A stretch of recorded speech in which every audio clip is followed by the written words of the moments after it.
Hey strong people, Kalle Beck here from StartingStrongman.com, wrapping up what happened last weekend at America's Strongest Man and Woman in Long Beach, California. The event put on by Strongman Corporation featured, and it's America's Strongest Man. I'm going to get some of my own thoughts later, but first I just want to talk about who was actually there and what happened. So, at America's Strongest Man, and there's the heavyweight class, which is America's Strongest Man because you're literally the biggest person. There's the 105 kilo / 231 middleweight class, which is always very competitive. Excuse me. And there's the heavyweight, middleweight, and lightweight women,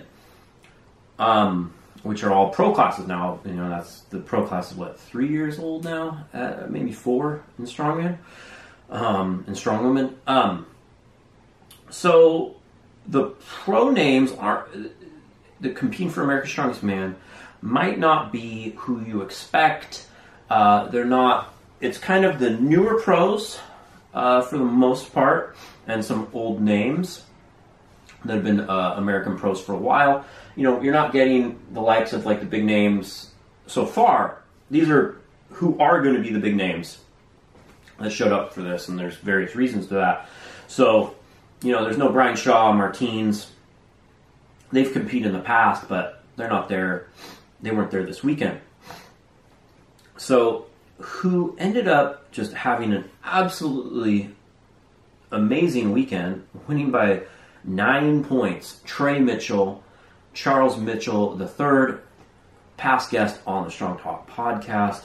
He tied for first in the 360-pound log reps with 5 repetitions. He got first place in the 500 kilo / 1100 pound yoke walk with a time of 11.29 for 40 feet. Tied for first place with an 815 pound axle deadlift with straps. A little bit behind in the farmer's walk, which is an absolutely insanely heavy, 440 pounds. Heard it was 430, whatever. So he got 6th place there. That was the one place where he actually only went, he went in 8.08 feet. Very heavy, very grip intensive. So he got 6th place there, which was his only hiccup of the day, his only non-first place finish, and probably the most insane feat of the day, a 500-pound stone of steel, which you don't get to use traditional tacky on. You can use a tacky towel, which helps. It's the Mike Bartos stone of steel. It's made out of steel, not concrete, and is generally harder to grip. You have to go on Instagram at BerserkerLifter and check this out. He did a 500-pound, which is a world record for 3 repetitions in 60 seconds for first place in that event. And his form, if you have a stone of steel coming up, how he has such a strong upper back and mid back that he can just round over the stone, push his belly a little, and just pull it into him so hard is insane. That's what I try to tell people.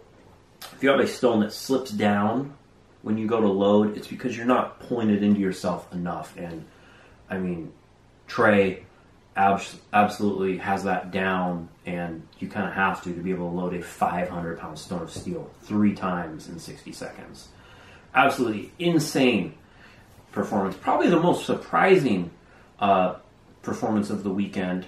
With no fault to him, he's an incredible athlete. Also a past guest on the Strong Talk podcast. Jacob Fincher finished in 2nd with 2 points ahead of 3rd place Wesley Claiborne, another great competitor. But Fincher, also tied for first on the log, 4th in the yoke. He lost a lot of points in the deadlift, even with 725, and won the farmer's walk. And had an absolutely incredible performance. Coming in 3rd, Wesley Claiborne, tying with rookie competitor Dylan Lockhart. Wesley is someone you should definitely need to check out if you're unaware of him in strongman. Just country strong, best way to put it. I mean, one of the nicest guys. He's pretty much, when all these people come, say they need a grip shirt and 5 different belts and all these different shoes. He just shows up in a pair of hiking boots and his shorts and the contest T-shirt, and this is a threat to be on any podium at any contest in America right now. He ends up in third, getting a podium spot. Dylan Lockhart is absolutely huge. I remember the first time he posted like a 700 or 600 something pound deadlift and starting strongman, going like, "Hey, what's up with my form?" I'm like, "Dude, you're like 6'13". And he's looking. I mean, he's so young in the sport. He has so much potential. I didn't get a chance to do my preview show before this, but I was gonna say he's a dark horse to win the whole thing, and he just needs more experience. But he's getting better every contest he does. So I would definitely pay attention to that name in the future as a strongman to watch coming up. If you saw, Americans that everyone started to take notice of, people like Martins Lisi in the past, Dylan's one of those next people, I think. Also Trey. Pretty much everyone in that top 4 could be it, but Dylan's the newest and most likely to... I wouldn't say most likely, but when someone's so new and they're so raw, they still have so much potential to keep growing, especially when he's literally like the size of Thor, like just not as filled out and stuff. He's more like when Thor first started. He's big and athletic and strong. So that's a good combination of strongman. So watch out for him in the future. He also loaded the 500-pound Stone of Steel, I think, twice. So yeah. Huge potential. In the middleweights, Sean DeMarinis absolutely had a phenomenal day. He won all 3 events on day 1. Sean is so strong. It's hard to argue against him being the most prolific, or not prolific, but successful American strongman of all time. The only person, most American 105 kilo strongman of all time.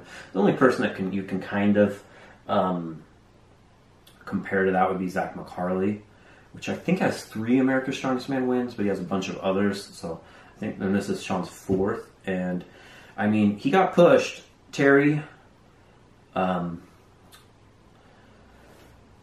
Rady. Ends up only 2.5 points behind him, because Sean got 5th in the Stone of Steel.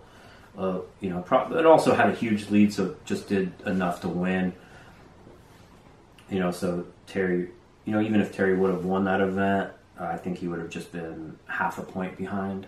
So, so Sean wins his 4th title. Amazing job. The event was pretty much hosted in a way by East Coast, West Coast Strength, and they put out some phenomenal athletes, including Sean.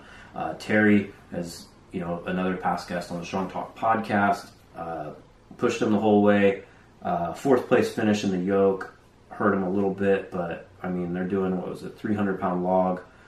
Sean got 7, Terry 6 for 2nd. Sean's running the 900-pound yoke at 105 kilos. That's 231 pounds in under 8 seconds after a horrific quad injury last year. Impressive performance. Deadlifting 775 pounds on an axle. Grip's always been his, Achilles heel, and he took a 360-pound farmer's 40 feet in 7.5 seconds. So, just, not bad there. Terry won the farmers. My favorite performance of the weekend, Nicholas Camby. If you haven't listened to his episode on the Strong Talk podcast, you have to go back and listen. It's on this channel or at Strong Talk podcast, wherever you listen to podcasts. He had the most style points this weekend, that's for sure, getting 3rd place overall. Ended up in 36 points. First place had 40, second place had 38.5, 3rd place had 36, and then it drops off to in the 20s. Actually, 25.5 for Matthew Mueller. So, the other pros have some catching up to do. I'd say people like Sean, Terry, Camby Anthony Furman, etc. They're just at that like notch above as far as 105 kilo American strongmen go right now. But everyone can get stronger and keep improving. Terry, is very new on the scene in the 105 kilo class. About a year, he won the 90s a couple years ago. So, they can keep improving. But, it's fun that people are pushing Sean now. For a while, no one was pushing him in the static events. And now, people like Terry, etc. are. Camby won the Stone of Steel. I mean, his videos, at Camby Dude on Instagram, just hyping up the crowd. His hitch video is, that's iconic for a time. Just huge ramp, just pulls it to his knees. I think deadlifting would be his weakest event. So to get 685 to tie for fourth was big points for him. Gets it to his knees, sits down, winks at the camera, then hitches. And only Camby can get away with doing that for a fourth place event finish. It's just fun. You got to call him the people's champ after that. Just, putting on a show out there. Firing up the crowd, doing, I think it was 3 repetitions on the 420-pound Stone of Steel. Absolutely insane. Almost 100 pounds over body weight for them. In the women's heavyweight, Kristen Rhodes wins her 8th title, including, an amazing performance in the log, 200-pound log, did 9 repetitions clean each time. That's absolutely insane. She also, the other point, is a max axle hitting 565. That's just huge. There's no other way to put it. It's huge. 8th America's Strongest Woman title. By far, I'm just going to say it, the greatest American Strongwoman of all time. Kristen Rhodes. She's like the female equivalent to Big Z at this point. Been doing it longer than anyone. Consistently in Pro Strongwoman, and awesome job getting her 8th title. There's only 4 competitors. Brittany Cornelius unfortunately hurt herself, I think on the yoke, so hopefully she heals up quick. Brooke Souza, after winning Strongest Woman in the World, ends up in 2nd place with Corey Butler in 3rd. But Souza hung in there, just 3 points off of Kristen, and with basically only 3 competitors the whole contest, it's really hard to gain a lot of points here or there. And women's middleweight, the women's side is the numbers are down overall. I think there's just been there's a lot of opportunities for them, but every class had impressive competitors.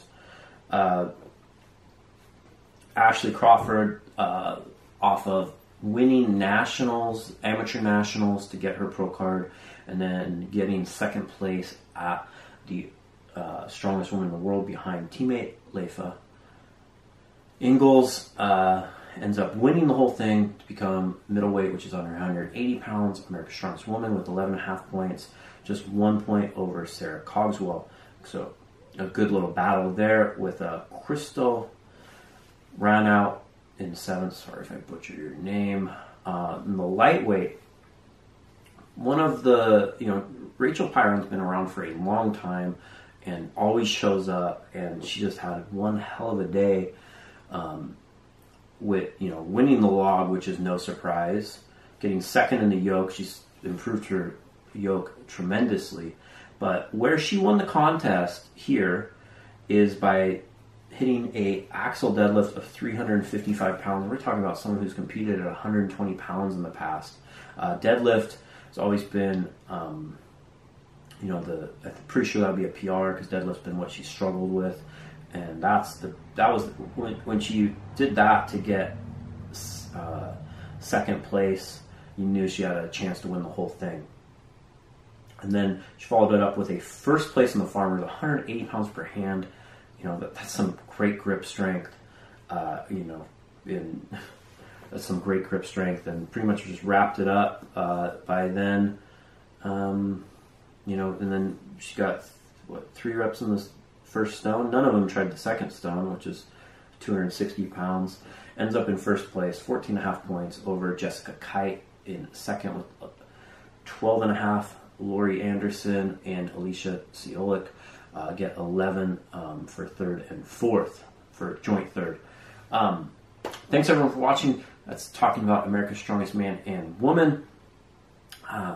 Couple things, actually I'm going to go into. It's unfortunate that there wasn't a lot of promotion or hype for this event. It seems like the strongman calendar's gotten so heavy, which is great. There's more opportunities, but it's also, this is where it gets hard, where like America's Strongest Man and America's Strongest Woman, ideally that should be selling out like a damn stadium.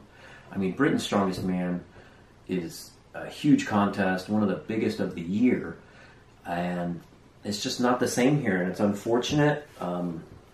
Even when I share stuff that's about this, and I know I didn't do my job as well in promoting it this year, but it's honestly, that's what I do this for fun when I have a chance. It's not my job. It's just unfortunate that it doesn't get that much response. We just don't seem to care that much, as much nationally, about who ends up winning our title as other countries do. Could it be the fact that, you know, not everyone shows up? The contest was super heavy for the men. I'd say maybe slightly light for the women, but it's hard to really say that, you know, looking at the how many reps were done. I wouldn't say it was light. It's just on the women's side, there hasn't been enough opportunities to get pro cards, to have enough depth, to have enough athletes. I mean, you have pretty much 3 to 5 athletes per class, and there's not, I think, like in the lightweight women, there's what, probably 12 pros total. I think at this point it's just so new, it would have been helpful if it was a pro-am, maybe with a high buy-in, which would result in, you know, that any amateur would have to be really serious to want to show up. Make it $300 to sign up, and have some of that money go towards the prize money maybe, which, you know, raises the stakes for the more pros to want to come. But right now it just didn't really attract as much pros. Talking to some, they seem to want to spend the extra money to do events in more, you know, cooler places than just another contest. And I mean, obviously this is going to have to be in America. It's America's Strongest Woman, but, you know, more invested to go to Strongest Woman in the World. There wasn't too many that did both. Maybe, you know, out of the athletes, maybe less than a third did both. But yeah, I think there just needs to be more opportunities, and there just needs to be more pro cards given out for the women so far. It's only been around for a couple years. There's just not enough depth to have this many contests of them and expect, you know, you want at least 10 per division, so there's enough point swings every which way. And right now there's just not. Hopefully it grows. That there is a pro side to women is obviously a big step forward, and the performances this weekend were incredible. I'm not taking away anything from them. I just hope it keeps getting bigger and better.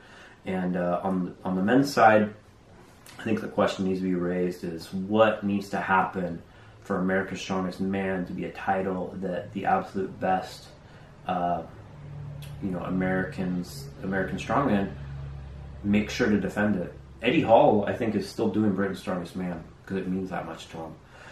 You know, in a lot of countries, I mean, JF Caron just won, his 8th straight Canada Strongest Man in between doing all these Arnolds, because it means something to say I've won more Canada's Strongest Man than anyone else.